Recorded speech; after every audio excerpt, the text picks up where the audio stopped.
Bonjour à tous, ici Stéphane Bonneau et bienvenue sur Goodberry. Goodberry Podcast, c'est une conversation avec des personnes inspirantes résidant en Berry pour évoquer leur parcours, leur réussite ou leurs difficultés et l'organisation de leur quotidien. On évoque alors des anecdotes pour que chacun d'entre nous puisse retenir un conseil, une philosophie, voire une inspiration. Ces invités viennent d'horizons multiples comme le business, la culture, le sport, avec toujours le Berry en arrière-plan. Je suis très heureux de recevoir Brigitte Lucas, ethnologue et sophrologue. Avec des études de sciences sociales à Paris, où le Berry n'est pas vraiment à l'honneur, Brigitte va néanmoins faire de sa région d'origine une véritable force en publiant sa thèse de fac et son premier livre, Rites et traditions populaires en Bas-Berry. Son métier d'ethnologue la pousse à rencontrer rebouteux et autres magnétiseurs et à comprendre comment on se transmet ce don de guérison, étude qui débouchera sur un documentaire de 52 minutes pour la télévision. Très intéressée par l'art, une rencontre avec la fille d'André Breton, le pape du surréalisme, va lui ouvrir la porte du monde du collage, avec en parallèle une formation en sophrologie. Coller, c'est déchirer, puis réparer, comme elle le dit si bien. On a parlé de pâte de taupe, de cahiers de prière, de penseuse de secrets, de George Sand bien sûr, mais aussi de transcription des rêves, de Cuba et de poules. Brigitte est multiple, comme cette conversation. Je vous embarque donc à la découverte de Brigitte Lucas, une ethno qui fait de la sophro. Goodberry, c'est parti. Bonjour Brigitte. Bonjour Stéphane. Je suis ravi d'être à vos côtés. Eh bien écoutez, c'est une découverte pour moi de découvrir Stéphane et son émission. On va surtout découvrir Brigitte, en tout cas. Alors, j'ai été faire un tour sur le monde merveilleux de l'Internet. Quand je cherche quelques données vous concernant, j'ai trouvé ethnologue, sophrologue, coach de vie, art-thérapeute. Alors, c'est très curieux ce que vous me dites parce que j'ai un ami l'autre jour qui m'a dit « Mais dis donc, t'es pas un peu mytho? T'as fait tout ça ?» Alors, j'ai dit « Mais écoute, j'ai jamais eu la curiosité de regarder ce qu'on a associé à mon prénom et à mon nom. » Et je découvre qu'en fait, je n'y suis pour rien dans le sens où à chaque fois qu'il y a une exposition de mes collages, c'est relayé par la presse. Donc, hop, ça part sur Internet. Si je fais une dédicace de livres, parce que j'ai écrit des bouquins, hop, ça passe via La Nouvelle République ou un autre journal, ça passe sur Internet. Et si je fais des stages de sophrologie, ça passe aussi par la presse parfois et ça part sur Internet. Donc, tout est vrai. Je suis multiple et j'aime pas effectivement être trop cantonnée dans une case. D'accord. Il se trouve que j'ai fait ethnologie après la fac et j'ai fait ethnologie sur le Berry d'où je suis originaire parce que il y avait beaucoup de choses qui m'intriguaient. J'ai été élevée dans une famille qui pratiquait absolument pas ce genre de médecine parallèle, mais qui fréquentait assidûment magnétiseuse et rebouteux. Donc j'allais avec mon grand-père qui allait se faire rebouter dans les fermes avoisinantes. Et à 6 ans, je jouais avec le petit garçon qui avait des pattes de taupe autour du cou, par exemple. Des pattes de taupe séchées. Donc j'avoue que quand on a 6 ans, ça intrigue, même plus tard d'ailleurs. Donc quand j'ai eu l'âge de faire des études d'ethnologie, je me suis dit tiens, je vais faire ethnologie rurale sur ma propre région, ce qui n'était pas du tout à la mode, et sur ma propre culture. Voilà. Et le désir de faire de l'ethnologie, ça vient de votre enfance parce que vous côtoyez des gens, c'est ça ? Oui, puis une éducation dans une école religieuse, je peux même dire laquelle, Sainte-Solange, avec des pratiques parfois un peu superstitieuses. Donc, comme je suis superstitieuse et que, en vous parlant, je touche du bois, le bois de ma table, il est évident que toutes ces pratiques, tous ces rituels m'intéressaient.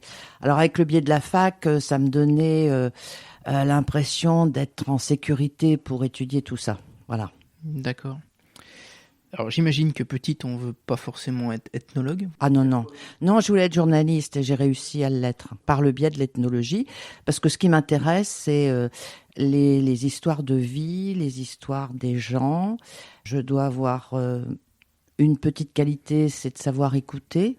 Et c'est vrai que très souvent, les gens viennent me parler de leur vie sans que j'ai beaucoup de questions à poser. Donc en ethnologie, ça m'a servi. Et puis après, dans la presse aussi, parce que j'ai essayé de travailler dans le monde agricole en particulier. Et l'ethnologie, c'est quoi ? C'est l'étude des comportements ? L'ethnologie, c'est l'étude d'une société dans un lieu donné. Comment se passent les études? Je suis une élève moyenne, Mhm. pas brillantissime, moyenne. J'ai eu le bac, voilà. Et puis en ethno, j'ai eu mention assez bien, me semble-t-il. Voilà, j'ai fait ça à l'école des hautes études en sciences sociales à Paris. De parler du Berry là-bas, à Paris, c'était pas du tout bien vu. C'était pas tendance? C'était pas tendance. Les copains apprenaient le portugais pour partir au Brésil. Les autres étudiants travaillaient sur les cités, etc. C'était plutôt ça, la mode de l'époque. Qu'est-ce qui vous reste de ces années-là? Ça m'a porté toute ma vie, puisque après, j'ai commencé par écrire un modeste bouquin que j'ai mis sur la table, qui s'appelle Rites et traditions populaires en Bas-Berry. C'était tout simplement ma thèse de fac. Donc c'est écrit dans un style, j'allais dire facard, hein, c'est-à-dire pas grand public, mais j'avais tellement d'amis et de proches qui me demandaient des photocopies de ma thèse que je me suis lancée dans une aventure à l'époque où c'était les tout débuts, où on commençait à faire de l'auto-édition à compte d'auteur. J'ai eu la chance d'avoir des bulletins de souscription qui étaient proposés par la Nouvelle République de l'époque et je me suis retrouvée avec des souscriptions qui m'arrivaient dans ma boîte aux lettres. J'étais à l'époque à Tours.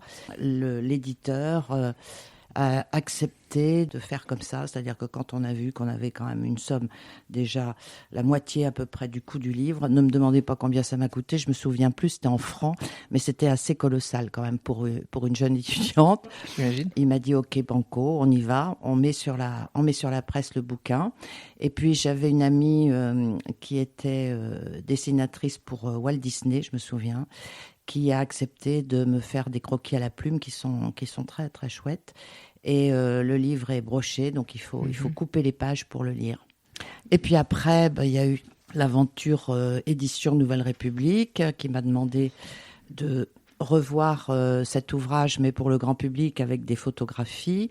Donc ça a été le Bas-Berry insolite, qui a eu une histoire un petit peu fantastique parce que le livre est sorti un vendredi 13. Alors pour une superstitieuse, c'est quand même rigolo.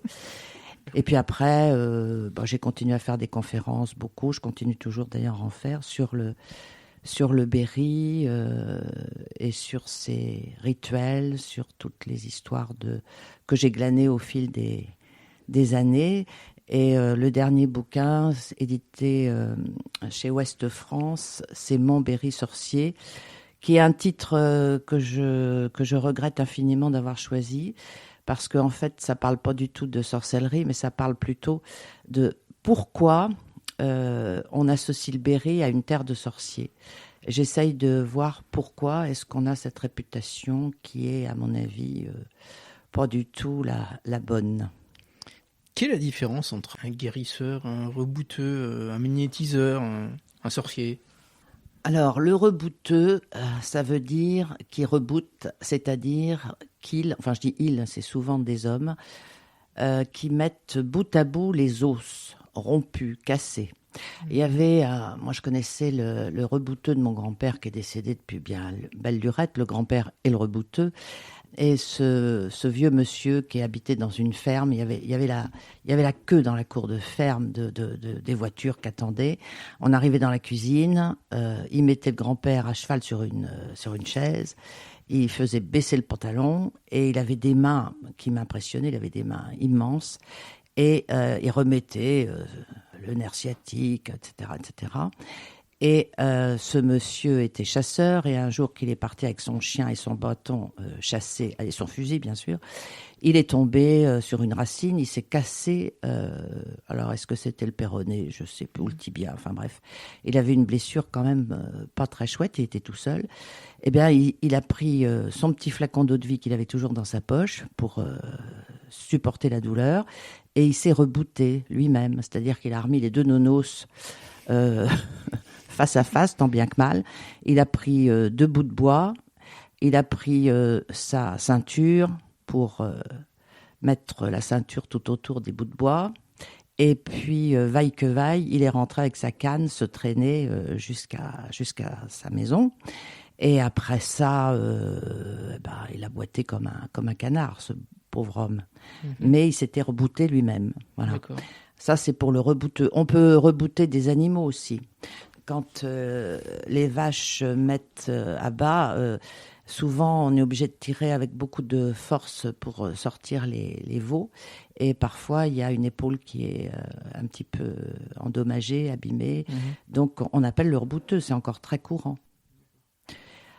Le magnétiseur, j'en ai interviewé pas mal, dont Angèle, qui est l'héroïne d'un livre et d'un film, Le Berry des secrets. C'est une vieille dame que j'ai rencontrée parce que j'allais lui acheter des fromages de chèvre sur la route de Châteauroux à Tours.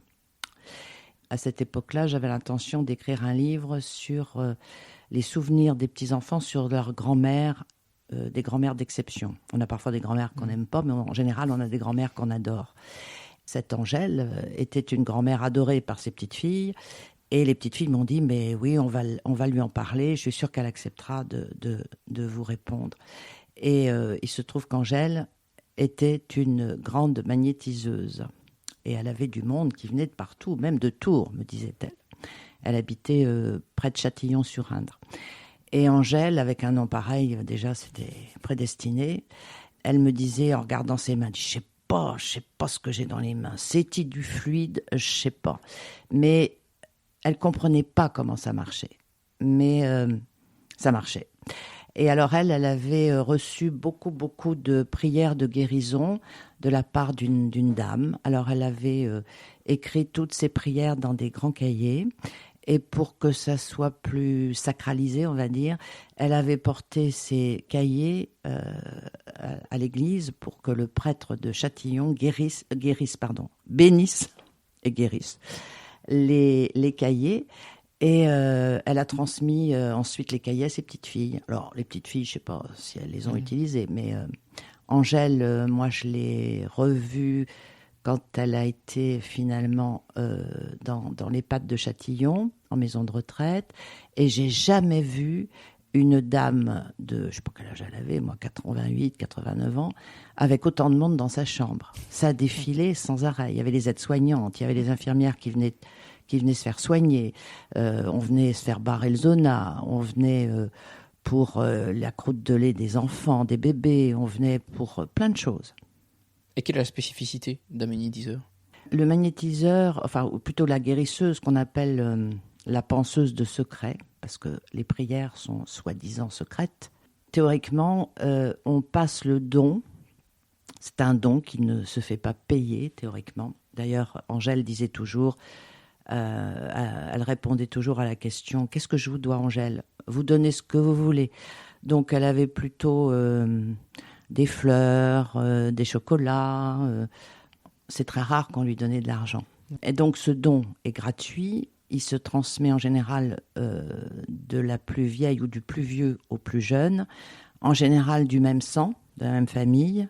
Mais je me suis aperçue au fil des années, de mes enquêtes, que c'était pas tout à fait comme ça que ça se passait, puisque moi-même j'ai reçu la prière de coupeur de feu d'une dame qui n'était pas du tout de ma famille, mais qui était beaucoup plus âgée que moi, et qui a jugé que je pouvais recevoir ce don. Alors j'étais jeune, j'avais une vingtaine d'années, elle m'a dit ça a l'air de vous intéresser, Brigitte, je veux bien vous donner la prière du coupeur de feu pour soigner les brûlures. Je parle pas de brûlures extrêmes, hein. Elle m'a dit, je vous la récite 3 fois, vous prenez pas de notes, vous l'écrivez pas. Si vous vous en rappelez, c'est que c'est fait pour vous. Et j'ai eu l'opportunité, il n'y a pas très longtemps, de la réutiliser. La prière m'est revenue. Ce que vous appelez un don au départ, c'est une transmission plutôt. Ouais. Et c'est la transmission, moi, qui m'intéresse. Ouais. C'est assez mystérieux, cette histoire de guérisseurs, enfin de penseux de secret. Il y en a partout, hein. On parle du Berry parce qu'on est dans le Berry, mais il y en a en Bretagne, il y en a dans les Vosges, il y en a dans Lorraine, il y en a partout. Et on ne les appelle pas forcément penseux de secret. Je me souviens qu'en Savoie, j'ai été soignée après un accident de luge par une rhabilleuse. C'est la même chose, c'est quelqu'un qui soigne par les mains. Sinon que le rebouteux vous touche, alors que la magnétiseuse ne vous touche pas. C'est ses mains qui travaillent, mais c'est surtout la prière qu'elle dit à voix basse qui est a priori efficace. Et alors ce que j'avais aussi, ce qui m'a beaucoup étonnée, c'est qu'en fait elles guérissent que les maladies de peau. Vous n'allez pas chez une magnétiseuse pour soigner la Covid, hein. Ça marche pas. Ni hélas le sida, ça marche pas. Mais en revanche, on utilise les dons d'une magnétiseuse qui soigne le feu, par exemple, pour les personnes qui vont en radiothérapie, pour un cancer, par exemple. Et là, c'est préventif. Ça évite que la peau soit brûlée et qu'il y ait des conséquences assez désagréables. D'accord. Et vous pensez que les rebouteux, c'est les ancêtres aujourd'hui des ostéopathes, des naturopathes? Ah ben complètement, ouais. J'allais dire que le rebouteux, c'est l'ostéopathe d'avant qui n'est pas passé par l'école, quoi, en fait. Ouais. Il n'y a pas de diplôme. Ce don, il le travaille? Non, ça se travaille pas. Est-ce que je me suis posé la question, est-ce qu'il faut être croyant? Est-ce qu'il faut être un fervent catholique? J'ai rencontré là aussi dans mes enquêtes une guérisseuse qui, elle, n'est pas forcément croyante et elle ne fait pas le signe de croix. Elle fait un autre geste pour barrer le mal. Parce que on parle aussi de barreur ou de barreuse. Comme on dit, je barre la porte. En berrichon, on dit je barre la porte ou je barre la fenêtre. On mettait des barres qui empêchaient en fait l'étranger ou le voleur potentiel de rentrer dans la maison. Des barres en bois. Des barres en bois, tout à fait. Donc on fait la même chose, on barre le mal, c'est-à-dire qu'on évite que le mal se rentre, c'est ça. On fait un contour, on fait un grand cercle autour du bobo, le zona par exemple, ou un bouton, ou l'eczéma, etc. Et elles utilisent, ou ils utilisent, soit la salive, ils mettent la salive sur le doigt qui va circonscrire le bobo, ou bien le souffle. Elles soufflent sur le mal, M-A-L, et ensuite elles prononcent le prénom de la personne qu'on doit soigner avec la prière. Je ne sais pas s'il est nécessaire d'être croyant, en tout cas d'être altruiste certainement, d'aimer son prochain certainement. Ce qui est certain, c'est que les prières sont religieuses. Et ça, c'est un grand mystère parce que on pense que ce sont des prières qui ont été écrites par sûrement des prêtres, des curés, parce que au XVIIIe, peu de gens écrivaient, écrivaient. Il y avait quand même beaucoup d'illettrisme. Donc, ceux qui avaient une certaine culture, c'était les hommes d'église. Hein. Donc, on suppose que ce sont des prières venues de prêtres. Mais c'est une supposition. Moi, j'ai étudié une centaine de prières. Et dans chaque prière, on invoque soit la Sainte Vierge, soit Marie, soit Jésus-Christ, soit notre Père, soit Dieu avec un D majuscule, ou bien des saints. Alors il y a Sainte Apolline pour guérir les rages de dents, il y a Saint Laurent pour le feu, il y a plein de saints du panthéon catholique qui sont invoqués. Et comment vous expliquez que ça vienne de la ruralité plutôt que des villes? Parce qu'on l'appelle la médecine populaire, par contradiction avec la médecine de la faculté. C'est une médecine qui a fait ses preuves, qui est empirique et qui a passé les siècles. Parce que il faut bien se remettre dans l'idée que, puisqu'on est dans le Berry est un pays, une région, un territoire rural, très rural. Et avant l'avènement de la sécurité sociale, on n'avait absolument pas les moyens de s'offrir le vétérinaire et encore moins le médecin. Donc, il fallait faire fonctionner le système D. Soit les plantes, si on avait une quinte de toux, soit des tas de petites tisanes qui pouvaient prévenir les maux d'estomac, les coliques, etc. Et puis, on faisait appel à la guérisseuse du coin. Et ici, d'un point de vue spécifique en Berry, Est-ce que vous pensez que George Sand a été témoin de ça ou est-ce qu'elle l'a amplifié ? Alors, vous prêchez une convaincue en parlant de George Sand, parce que dans mon bouquin, La Montberry sorcier, j'en parle beaucoup de George Sand, parce que j'ai vécu en tant que berrichonne et petite fille dans son ombre, évidemment. J'ai été comme tous les écoliers, j'ai lu La Mare au diable. Et ce qui est quand même étonnant, c'est qu'on continue à étudier La Mare au diable à l'école en ce moment. Les légendes de Rustique, qu'elle avait fait illustrer par son fils Maurice, racontent toutes les histoires de superstitions diverses et variées qu'elle a entendu raconter lors des veillées. Donc, quand on voit que maintenant, il y a une bande dessinée que j'ai dû vous mettre là, Les légendes rustiques, ça a été édité il n'y a pas très longtemps, c'est dessiné par Bruno Forger, et d'après l'œuvre de George Sand. Donc, on continue à surfer, si je puis dire, sur George Sand et les traditions du 19e qui paraissent un peu dépassées maintenant.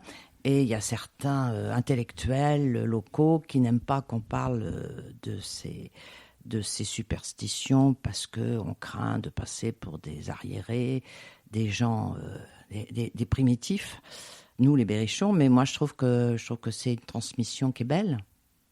Il y a une spécificité du paranormal berrichon ou non ?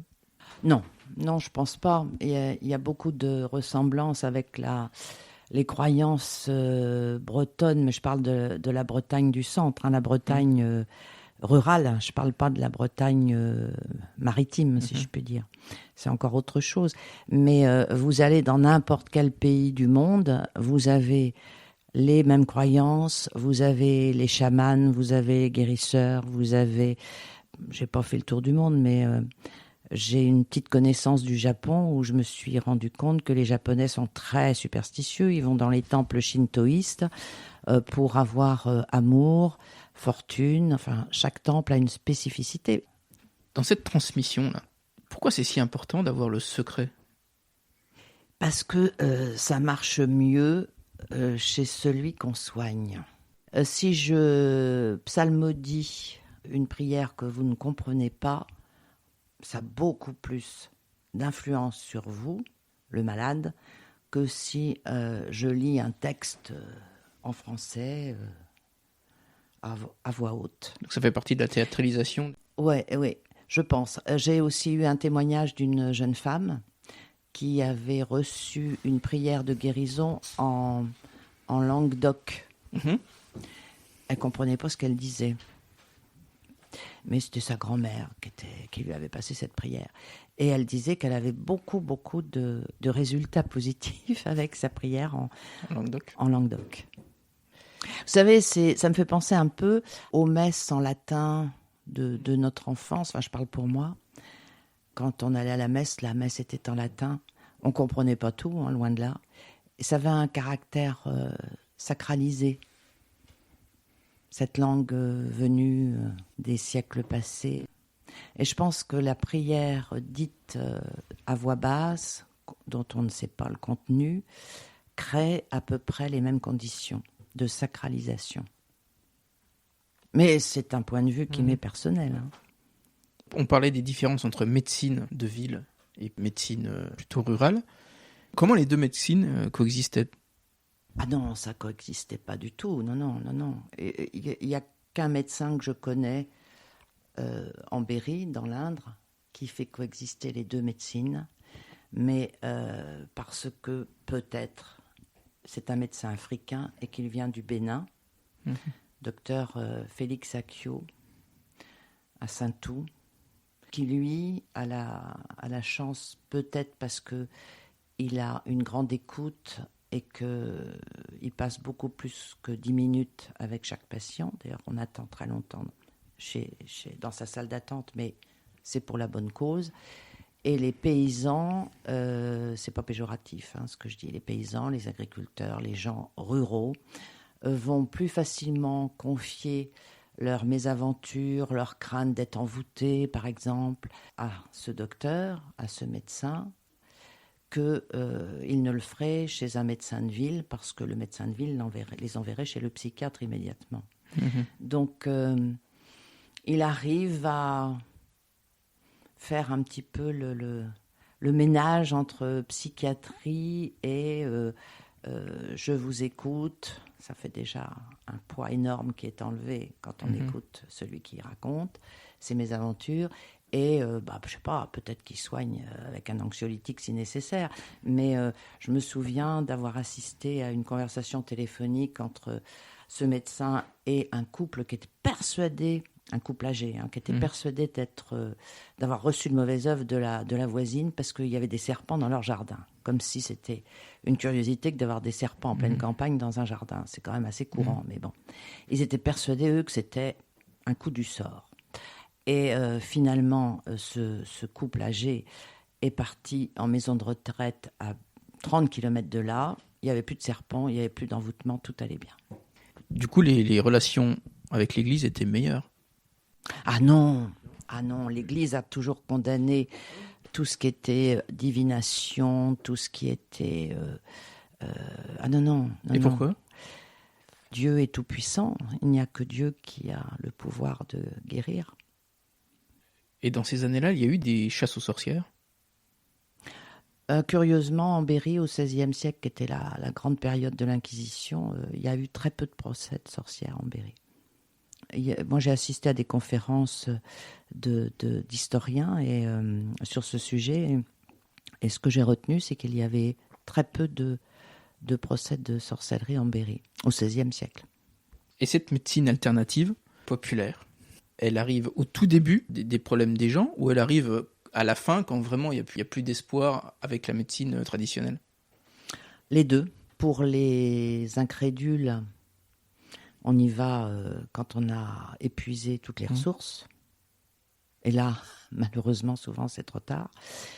Et puis, sinon, pour ceux qui sont persuadés du bien fondé, ils y vont de manière même préventive. Quand, moi, je sais pas, j'ai quelqu'un de ma famille qui a eu le zona il y a quelques années, parisien, qui n'avait pas du tout entendu parler de ces pratiques, et qui va chez le médecin de ville, et qui lui dit, oui, vous avez un zona, mais vous savez, il faut vous faire barrer ça tout de suite. Et cette personne dit, mais moi, vous savez, je ne suis pas d'ici, je ne connais personne. Bon, il dit, vous allez chez le charcutier, vous allez n'importe où en ville, et vous demandez le nom et l'adresse de barreur de zona, vous n'aurez aucun problème. Effectivement, c'est ce qu'il a fait. Et il s'est aperçu que même chez le pharmacien du coin, il y avait une liste de barreur de zona. Je voulais qu'on revienne au film Le Berry des secrets. Comment ça s'est passé ? Comment vous vous retrouvez dans cette histoire ? Grâce à Internet, j'ai eu un jour un coup de fil de Pascal Signolet, un réalisateur de Paris, qui me dit, bonjour, j'ai vu que vous aviez travaillé comme ethnologue sur le Berry. Moi, je veux faire un film sur la sorcellerie. J'ai dit non, moi, ça va pas marcher parce que j'ai rien à vous montrer. Non, ça m'intéresse pas. Et puis il est revenu à la charge 1 fois, 2 fois, 3 fois. Et j'ai dit, écoutez, j'ai une proposition à vous faire. On pourrait, à partir de mon bouquin d'ethno, qui remonte à 25-30 ans, ça serait intéressant que vous promeniez votre caméra dans les différents lieux que j'évoque. Il y a beaucoup de gens qui sont décédés depuis que j'ai fait mon enquête, mais il en reste quelques-uns. Et qu'on aille voir un peu ce que c'est devenu. Est-ce qu'il y a encore des rebouteux ? Est-ce qu'il y a encore des guérisseuses ? Est-ce qu'il y a encore des exorcistes ? Est-ce qu'il y a encore une influence de George Sand, etc., etc. Et puis, je suis allée aussi me renseigner auprès des archives de l'INA, qui a tous les films du début de l'ORTF. Et il suffit de taper Berry, sorcellerie, dans le moteur de recherche, et là, on est atterré de voir tous les reportages qu'il y a eu depuis le début de l'ORTF sur le Berry. Parce que je me suis rendu compte que de Paris, on est à 2 heures, 2 heures et demie, et que les journalistes en mal de sujets un peu croustillants, ils venaient plus facilement dans le Berry qu'en Bretagne. C'était un peu plus loin, la Bretagne. Donc, ils venaient se poser là quelques heures, et il fallait qu'on leur prouve absolument que le Berry était une terre sorcier. Moi, ça m'intéressait pas du tout de travailler comme ça. Et en fait, il se trouve qu'avec Pascal Signolet, on s'est très bien entendu et qu'il m'a même confié que s'il s'intéressait à ça, qu'il avait une grand-mère qui était du côté de, je sais plus, enfin pas très loin d'ici, de Nevers, je crois, qui avait une réputation un peu sulfureuse comme ça, de guérisseuse, un peu sorcière. Donc c'est pas par hasard s'il s'était intéressé à ce sujet. Et comme la caméra maintenant, elle est devenue discrète, on peut arriver à faire de belles images, à avoir du son quand même assez propre. Parce que j'imagine qu'en tant que journaliste, c'est quand même un peu plus facile d'aller avec un calepin et un stylo. Là, quand on va dans le Berry avec une caméra... Il y a des endroits où je suis allée où on m'a fermé la porte au nez. Il y a d'autres endroits où je connaissais les gens depuis longtemps. Ça, c'est l'avantage d'être du pays et de fréquenter les personnes que vous allez interviewer depuis longtemps et qui ont confiance en vous parce qu'ils savent que vous n'allez pas trahir leurs paroles. Et à ce moment-là, de toute façon, on leur fait signer un papier comme quoi ils sont bien d'accord pour être filmés et que ça sera pour un film. Et une fois que ce petit papier est signé, je me suis rendu compte que, pas plus eux que moi, on se rendait compte de la présence de la caméra. On parlait à bâton rompu comme on le fait tous les deux en ce moment. D'accord. C'est un chouette souvenir ? Ah ouais, merveilleux souvenir. Ah oui, je suis très contente que ce film existe. Ouais. Et il est sorti en télé ? Et il est sorti sur France 3 National et puis après il a fait son petit parcours dans les télés locales à Tours. On peut le trouver où ? Ce que je sais, c'est qu'on peut encore le commander à TGA Productions, qui est en région Touraine. C'est un documentaire de 52 minutes. D'accord, je mettrai les liens. Brigitte, je voudrais qu'on parle aussi de collage. Oui. Quelle était la place de l'art quand vous étiez petite ? J'ai démarré ma passion pour l'ethnologie, le journalisme et la peinture à l'âge de 15-16 ans. J'avais ma grand-mère qui comptait beaucoup pour moi, qui s'était aperçue que j'adorais dessiner. D'ailleurs, j'ai retrouvé quelques cahiers où je faisais des caricatures de mes profs. Elle m'a offert pour mon anniversaire des cours de peinture avec une prof de peinture, de dessin, de l'école Pierre et Marie Curie. Donc ici à Châteauroux ? À Châteauroux, et j'allais tous les jeudis, c'était le jeudi à l'époque, on avait journée libre. J'allais tous les jeudis prendre mes cours avec cette dame qui ne doit plus être de ce monde depuis longtemps, et elle me faisait recopier les grands, Picasso, Derain, Fernand Léger, Van Gogh, etc., etc. Donc en même temps, elle m'apprenait comment on faisait un vert façon Van Gogh, qu'un bleu façon Klein, et en même temps, elle me faisait apprendre l'histoire de l'art à travers les peintres qu'elle me présentait. Donc, c'était un chouette cadeau. Et puis, quand j'ai passé le bac, je ne savais pas trop quoi faire de ma peau. Et j'avais bien envie d'aller vers l'art. Donc, j'ai demandé à mes parents si je pouvais faire les beaux-arts. Bien évidemment, les parents ont dit non. Ça, c'est classique. Si vous dites que vous voulez être comédienne ou si vous voulez être artiste, en général, les parents vous disent il faudrait mieux choisir un travail plus sûr. Plus sérieux. Plus sérieux. Donc, j'ai fini quand même par aller un petit peu aux Beaux-Arts de Tours, où je faisais la fac. Et en parallèle, je fréquentais les Beaux-Arts de Tours assidûment, mais en auditrice libre, comme ça. Et puis, j'ai jamais vraiment arrêté de peindre, avec aussi des petites périodes où j'ai laissé les pinceaux de côté. Je suis arrivée en Touraine... Et là, j'ai fait une rencontre au Bellouette, qui est la fille d'André Breton, qui habite cette région de Touraine. On a sympathisé. J'avais l'intention de faire un livre sur les filles ça tombait bien, fille d'André Breton, fille du général Monoury, fille de, je ne sais plus, Georgina Dufoy, j'avais dans ma liste.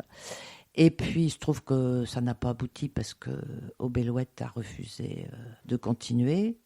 Mais il y avait quand même une sympathie entre nous par rapport à l'activité artistique. Elle m'a invitée à ses expositions de collage. Et là, j'ai été absolument fascinée parce que elle a la patte surréaliste. Hein. Elle avait pour parrain Max Ernst, alors c'est quand même pas mal. Je suis rentrée chez moi, j'ai acheté un pot de colle. Je suis allée à Emmaüs chiner des vieux papiers. J'ai gardé tous les magazines, La Redoute, en passant par les Trois Suisses, enfin tout ce qui me tombait sous la main. Et puis, comme j'habitais dans une maison un peu grise, où il n'y avait pas beaucoup de soleil, je me suis dit, tiens, ça coûte moins cher en plus que d'acheter des huiles et des toiles. Je me suis lancée. Alors, les premiers, je les ai jamais exposés, bien sûr. Vous avez gardé ? Ouais, certains, mais ce qui est fascinant, c'est qu'en même temps, j'ai eu l'opportunité de me former à la sophrologie. Ça a été vraiment les deux fils en parallèle et qui m'ont servi énormément. Sophrologie, pourquoi ? Parce que j'avais 2 dents de sagesse à enlever et que j'avais très peur. J'ai eu pas mal d'opérations dans ma vie liées à des accidents de voiture. Mais là, aller sur mes 2 pieds dans une salle d'op avec un chirurgien et son comment ça s'appelle, une grosse lampe là sur le front qui vient pour vous arracher deux énormes dents de sagesse, oui, ça me réjouissait pas trop, j'étais un peu effrayée. Donc il y a un ami de la famille, le docteur Jacques Donard, qui m'a dit mais fais de la sophrologie, j'ai une très bonne adresse à Tours d'une sophrologue, donc je suis allée la voir, ça a très bien fonctionné.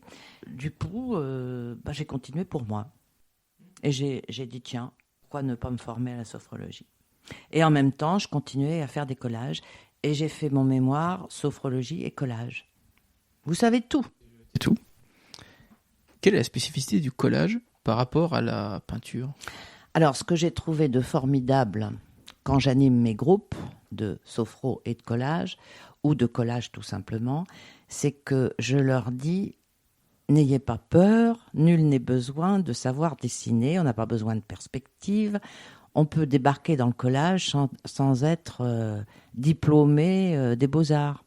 C'est beaucoup plus simple d'aborder le collage. D'abord parce qu'on doit réapprendre à déchirer des journaux, parce que quand on est petit, les parents en général, ils n'aiment pas trop qu'on déchire les livres. Moi non plus, j'aime pas déchirer les livres. Mais là, on prend des images qui nous plaisent dans des magazines, etc. On les déchire et on recrée une nouvelle image. On répare ce qu'on a déchiré, en fait. Donc, sur le plan symbolique, sur le plan psychologique, moi, je m'en sers beaucoup pour réparer quelques traumatismes, on va dire, de l'esprit. Voilà. En plus, quand on fait, par exemple, j'anime parfois sur le thème décrypter vos rêves de la nuit. C'est pas facile de représenter un rêve en dessin, en peinture. Alors qu'avec le collage, c'est quand même plus simple, plus évident. Alors, on peut faire des œuvres esthétiques, mais on peut aussi faire juste représenter, je sais pas, un rêve qui nous a un peu traumatisé ou que l'on ne comprend pas, et ça aide à se situer dans ce rêve. D'accord. Ok. Là, pour l'instant, moi, mes collages, ce sont des collages, ce sont que des portraits, beaucoup de portraits de femmes. Certaines sont des femmes du monde littéraire, parce que j'ai évidemment une passion pour George Sand, donc j'ai fait 2 portraits de George Sand, une jeune et une un peu plus âgée. Là, j'en ai fait une autre sur Colette, et puis là, je m'attaque à une nouvelle, elle est là, une nouvelle personnage. Ouais. Là, j'ai juste fait les premiers contours, et après, je m'attaque au collage. C'est Marianne ? Non, ça pourrait, mais c'est pas Marianne, non. Marianne, vous savez, elle a tous les visages, hein. De Brigitte Bardot à Laetitia Casta. C'est vrai. Quelles sont vos œuvres préférées ? Écoutez, ça tombe bien parce que là, je reviens de visiter une expo que j'ai adorée à Paris, à la Fondation Vuitton. On redessine toute l'histoire des peintres que j'aime. Moi, j'aime beaucoup Picasso, la période bleue, le cirque, les saltimbanques, etc. Et puis, je sais pas, j'aime bien Matisse beaucoup. D'accord. Parce que tous ces gens-là, enfin tous ces peintres-là sont passés par le collage un jour ou l'autre. Vous faites partie d'une famille d'artistes? Ah, pas du tout. Sinon que mon père avait fait l'école de chaussures, il dessinait très bien les chaussures. En fait, il n'a pas fait ça du tout dans sa vie, mais enfin bref. C'était pas du dessin artistique, pas d'imagination, je veux dire. Du dessin technique? Du dessin technique, ouais. D'accord. Sinon, non, personne. J'ai un cousin. J'ai un cousin issu de Germain, qui s'appelle Jacques Lucas, qui a créé en 63-64 la Maison Sculptée en Bretagne, près de Rennes, qui fait partie de l'art brut. C'est le seul que j'ai dans la famille, ça me permet de me dire que je suis un peu moins seule. Et vous avez vendu? Des collages? Oui. Oh, en 20 ans, oui, quelques-uns quand même. Vous vous souvenez de la première vente? Ah oui, très très bien. C'était au Crédit Agricole de Châteauroux. Ouais. Il m'avait offert la possibilité d'exposer mes premiers collages. Et je me souviens d'un couple, c'était des gens de Scourie, qui sont venus vers moi en me disant « On voudrait ce collage avec les mains ». J'étais rouge comme une tomate, je bégayais. Quand ils m'ont demandé le prix, je ne savais plus quoi dire. Comme les rebouteux, donnez ce que vous voulez? Oh oui, presque. Ça devait être un peu ça. Moi, j'étais très, très contente, bien sûr, mais je me pinçais, vraiment. C'est le rapport à l'argent et à l'art qui est compliqué? Non, c'est le mot exposition. Ça veut dire je m'expose. J'expose ce que je fais, mais je m'expose moi aussi. Puis je peux être jugé. Bah oui, c'est fait pour ça, l'exposition. C'est pour être jugé. Oui, c'est impressionnant quand même. La première fois que vous avez quelqu'un qui s'intéresse à quelque chose que vous avez produit, oui. Maintenant, ça va mieux. Maintenant, ça va mieux. Et quand je suis rentré donc à l'atelier, vous m'avez dit qu'il y avait des collages qui étaient à la Picurieuse. Oui. Il y en a combien? Je sais pas, 5, 6. Puis j'ai des poules aussi. Des poules. Des poules. Mais qui sont pas en collage. C'est des poules que je dessine à l'encre, avec des petites légendes rigolotes. D'accord. Mais c'est ma manière à moi de me... ça, il y a certaines femmes qui tricotent, d'autres qui font du point de croix. Moi, je fais des poules. Ça me détend beaucoup. Pendant le Covid, j'ai fait beaucoup de poules. C'est vrai. Enfin, pendant le confinement, plus exactement. C'est parce que la poule est un animal qui m'est très sympathique. Parce que on la trouve partout dans le monde. La poule et le coq. Des œufs. On en mange partout dans le monde. Vous allez en Afrique, il y a même des combats de coqs. Vous allez en Afghanistan, j'y ai mangé des omelettes. Et dans le Berry, en France et en Europe, il y a des poules. Donc c'est un animal très fédérateur et qui donne à nourrir. Vous donnez l'impression d'être assez ouverte sur le monde. Il y a un pays qui vous a particulièrement marqué? Oui, Cuba. Ouais. Pourquoi? Eh ben, je ne sais pas. La musique? Oui, la musique. Les cigares? Non, je fume pas le cigare. Bon. J'ai été très malade avec un cigare que on a voulu me faire goûter quand je visitais une propriété agricole. Mais non. La musique, oui, sûrement. Je ne sais pas si ça vous est déjà arrivé. Je dis un vous global. Il y a des pays où on arrive et on a l'impression d'être chez soi. On est bien. Et d'autres pays où vous vous sentez pas bien. Cuba, ça fait très longtemps que je traîne une affiche de la Havane, je ne sais pas pourquoi. Un jour, j'ai eu l'opportunité d'y aller, j'y suis allée 3 fois. J'étais bien, j'avais plus de douleur nulle part, la chaleur me gênait pas plus que ça. Moi qui n'ai jamais mis les pieds en Afrique, enfin à part l'Afrique du Nord, j'ai eu l'impression d'avoir le continent africain dans toute sa diversité à mes pieds. Il y a toutes les couleurs de peau. Je parle espagnol, donc ça facilite les choses. Comme je suis une grande écoutante, mais aussi une grande bavarde, c'est génial parce que je pouvais parler en espagnol avec les gens. Comme j'étais pas en voyage organisé, je prenais tout mon temps. Je palabrais et j'ai adoré ça. Vous dessinez en musique? Oui, ça m'arrive. Ouais. Mais c'est plutôt musique classique. Mozart ou bien... Mais je prendrais bien la musique originale du dernier film que j'ai vu qui m'a emballé, La Panthère des Neiges. De Sylvain Tesson. de Sylvain Tesson. Très beau bouquin. Ah, Génial. Hein. génial. Quelle est votre matière préférée quand vous collez? Il n'y a pas de matière préférée dans le sens où ça dépend sur quoi je tombe. Je ne sais pas forcément ce que je vais faire. C'est-à-dire que le dessin qu'on voit là sur la table, vous savez pas quelle est la matière qui va le Ah, pas recouvrir? du tout. Je sais que les cheveux... Non, si vous reveniez dans 15 jours, il y aura des papiers partout. Il y aura du carton, il y aura... Je ne sais pas trop.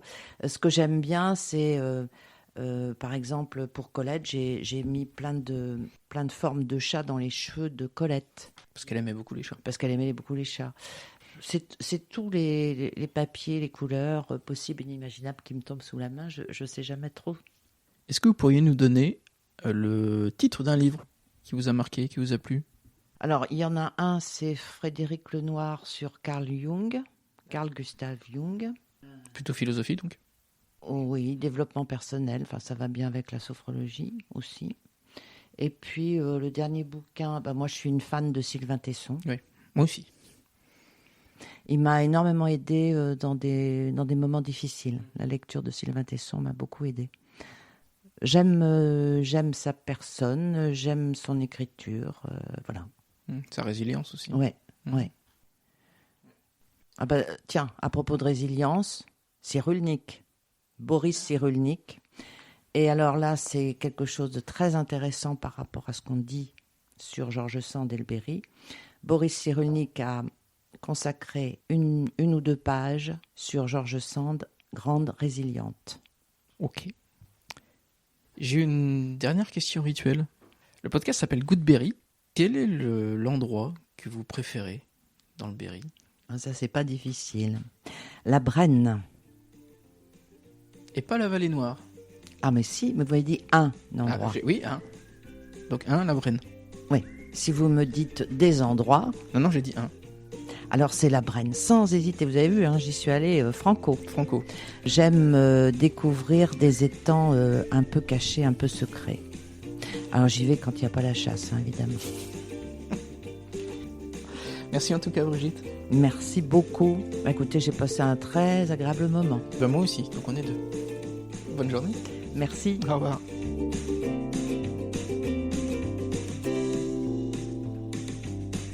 Voilà, j'espère que vous avez apprécié cet épisode. Et si c'est le cas, merci de le partager sur vos réseaux sociaux préférés.